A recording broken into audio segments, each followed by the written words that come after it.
என் உயிரின் உயிரானவர்களே, ஒரு சைராமோட கொஸ்டின், கடந்த காலத்தில் ஏற்பட்ட இழப்புகளில் இருந்து நான் மீளவே இல்லை. நான் மீண்டாதான் வாழ முடியும். நான் என்ன செய்யறது, எப்படி செய்யறது, எனக்கு ஒன்றுமே புரியல. உதவி செய்ய ஒரு மனுஷனும் இல்லை. யாராவது கருத்துக்கள் கேட்டால் கூட உன் வாழ்க்கை அவ்வளோதாம்மா, இதுக்கு மேலே என்ன செய்ய முடியும், நம்மக்கிட்ட எதுவுமே இல்லை, எல்லாமே கடவுளோட கையில் தான் இருக்குது அப்படின்னு தான் சொல்கிறாங்க. எனக்கு கொஞ்சம் குழப்பத்தில் நான் இருக்க, எனக்கு பதில்களை வாங்கி தர முடியுமா அப்படின்னு. இந்த கேள்வி அருமையான, அற்புதமான, புத்திசாலித்தனமான கேள்வி. எல்லோருடைய வாழ்க்கையிலையும் ஒரு பாஸ்ட்னு ஒன்று இருக்கும், அதாவது கடந்த காலம் ஒன்று இருக்கும். அந்த காலத்தில் ஏற்பட்ட நிகழ்வுகள் நம்ம உடம்புல சில காயம் பட்ட ஏற்பட்ட தழும்புகள் போல இருக்கும். காயம் காஞ்சிருக்கும், அந்த காயத்தோட வலி இருக்காது, ஆனால் அந்த தழும்பு இருக்கும். அந்த தழும்பு இன்றைக்கி கூட எனக்கு 2-3 தழும்பு இருக்குது. இந்த 2019 ஒரு ஆக்சிடெண்ட் ஆனதில். ஆனால் அது அப்போ வலிச்சுது, இப்போ அது வலிக்கலை. இப்பையும் அது வலிக்குது அப்படின்னு நான் நினச்சா அது கண்டிப்பாக ஒரு பெயினை எனக்கு கொடுக்கும், கண்டிப்பாக கொடுக்கும். அப்போ அந்த தழும்புகள் இருக்குதே தவிர வலி இல்லை. அதை வலின்னு நினச்சி நாம் வாழ்ந்தால் அந்த தழும்புகளுக்கு மறுபடியும் புண்களாக மாறும். இது உண்மை, நான் சும்மா பொய் சொல்லலை, உண்மை. எனக்கு ஒரு இடத்துல பிக்குது, அந்த இடத்துல அரிக்குது, அந்த இடத்துல ஏதோ புண்ணு வருதுன்னு சொல்லி நான் நினச்சி அது வலிக்குது அரிக்குது அப்படின்னு அது கூடவே நான் ஃபோக்கஸ் பண்ணால் அந்த தழும்புகள் மீண்டும் புண்ணாக மாறும்.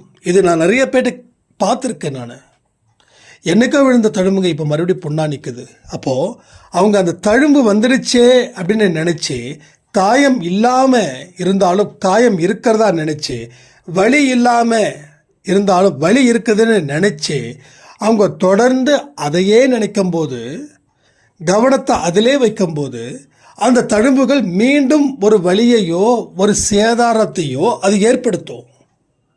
அதே போல் கடந்த காலத்தில் இருக்கக்கூடிய நிகழ்வுகள் ஒரு தழும்புகளைப் போல, அது அடையாளம்தான் தவிர அது உண்மை இல்லை. அது அந்த நேரத்துக்கு நடந்த ஒரு அடையாளம், அதே அடையாளம் இப்போ இல்லை, இது வேற. இதை மனசில் வச்சு நீங்கள் செயல்படுங்க. விழுந்தோம், இப்போ கவனக்குறைவாக விழுந்தோம், அந்த இனிமே கவனக்குறைவாக இருக்கக்கூடாதுன்னு தான் கடந்த காலம் சொல்லக்கூடிய பாடம். கடந்த காலத்தை யாராலையும் மறக்க முடியாது, ஆனால் கடந்த காலம்தான் வாழ்க்கையை நினச்சி வாழவும் கூடாது. அது வேறு, இது வேறு. ஒவ்வொரு வருஷம் ஆக ஆக நமக்கு அறிவு வளருது, அறிவு வளரும். அறிவு வளர்றது நமக்கு தெரியல, ஏன்னா நம்ம ஏதோ ஒரு எமோஷனலாக இருக்கோம். கடந்த காலத்தில் நடந்த சில சங்கடங்கள், தோல்விகள், அவமானங்கள், இதையெல்லாம் ஒரு விதமான ஒரு எமோஷனாக இருக்கிறதால வளர வேண்டிய அறிவு வளரவில்லையோ அப்படின்னு நினைக்க தோணுதே தவிர அறிவு வளருது, நீங்கள் நல்லா தான் இருக்கீங்க. பட் கடந்த காலத்தில் இருக்கக்கூடிய நிகழ்வுகள் இப்போ வரைக்கும் பாதிக்குதுன்னா நீங்கள் அதை நினைத்து கொண்டு அழுது கொண்டு வாழ்ந்து கொண்டு இருப்பதால் உங்களை பற்றி மற்றவங்க ஜட்ஜ்மெண்ட் பண்ணது தான் அது மாதிரி. உன் வாழ்க்கை இவ்வளோதான், இதுக்கு மேலே முடியாது, முடிஞ்சிடுச்சுன்னு. ஸோ எல்லா கன்றாவையும் விட்டுருங்க, எல்லா கர்மத்தையும் விட்டுருங்க. கர்மத்தை கழுவது தான் சாயப்பாவோட வேலை. கர்மத்தை அவர்தான் கழுவ வேண்டும்.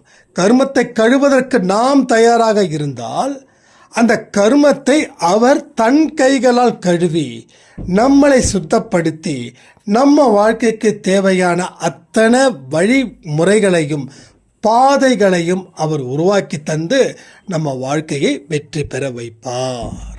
கடவுளுக்கு நன்றி சொல்லலாமா? கடவுளுக்கு நன்றிகளை தயவு செய்து சொல்லுங்கள். நான் சொல்வது போல மனசில் நினச்சிக்கோங்க. கடவுளே, சாயப்பாவே நன்றி. கடந்த காலத்தில் இருக்கக்கூடிய நிகழ்வுகளை இந்த நிமிடம் வரைக்கும் நான் நினைத்தது தப்பு என்று உணர்த்தியதற்காக நன்றி. இனி என்னுடைய வாழ்க்கையில் கடந்த காலத்தை அனுபவமாக வைத்துக்கொண்டு நிகழ்காலத்தில் சிறப்பாக வாழ்ந்து எதிர்காலத்தில் வெற்றியை உமக்கு நான் தேடி தருவேன். இந்த வார்த்தைகளை சொல்லிட்டு கடவுளுக்கு நன்றிகளை செலுத்துங்க. உங்கள் வாழ்க்கையில் எல்லாம் வரும், எல்லாமே வரும். எதுவுமே உங்கள் வாழ்க்கையில் வராமல் போகாது. எல்லாமே உங்களுக்கு பின்னாடி இருக்குதுன்னு நினச்சிக்கோங்க. முன்னாடி எதுவும் இல்லை, உங்களுக்கு பின்னாடி இருக்குது. நீங்கள் முன்னாடி எந்த அளவுக்கு முன்னேற்ற பாதையிலையும் கடவுளுடைய வார்த்தைகளை அடிப்படையாக வைத்துக்கொண்டு வாழ்க்கையை நடத்தும் பாணியிலும் நீங்கள் இருந்தீர்கள் என்றால் பின்னாடி வரக்கூடிய கர்ம வினைகள் நின்று போயிடும், நல்ல வினைகள் பின்தொடரும். அந்த நல்ல வினைகள் ஒரு ஸ்டேஜில் ஒரு கட்டத்துக்குள்ளே வரும்போது அவை உங்கள் முன் தென்பட்டு உங்களுக்கு நல்லதை செய்ய வைப்பார் நமது சாயப்பா. ஸோ இது போல் சாய் 1:10 ஒவ்வொரு நாளும் 4 மணிக்கு இந்த மாதிரியான பதிவுகள் வரும். ஸோ தயவு செய்து காதை கொடுத்து கேளுங்கள். வாழ்க்கையில் முன்னேறணும். நீங்கள் எல்லாமே வாழ்க்கையில் பாஸ் ஆகக்கூடியவர்கள். இங்கே மக்கள் ஸ்டூடெண்ட்டுக்கு யாரும் இல்லை, எல்லாமே பாஸ் ஆகக்கூடியவர்கள். நீங்கள் சரியான முறையில் வாழ்க்கை என்ற பாடத்தை படித்து அந்த அனுபவத்தை வச்சு வாழ்க்கையை நடத்தும் போது உங்கள் வாழ்க்கை மீண்டும் மீண்டும் மீண்டும் ஒரு பெரிய இடத்துக்கு போய் உங்களை அழகுபடுத்தும். சிற்பி செதுக்குவது போல் நம்மளும் செதுக்கணும், சாயப்பா செதுக்கிறதுக்கும் நாம் அனுமதிக்கணும். இந்த 2 விஷயமும் நடந்துச்சுன்னா உங்களுடைய உயரத்தை நீங்களே வந்தாலும் எட்ட முடியாது. அதை புரிஞ்சுக்கிட்டு வாழுங்க. சாயப்பா உங்க கூட இருக்கிறான்னு சொல்லி இந்த பதிவை நான் முடிக்கிறேன். ஜெய் சாய்ராம்.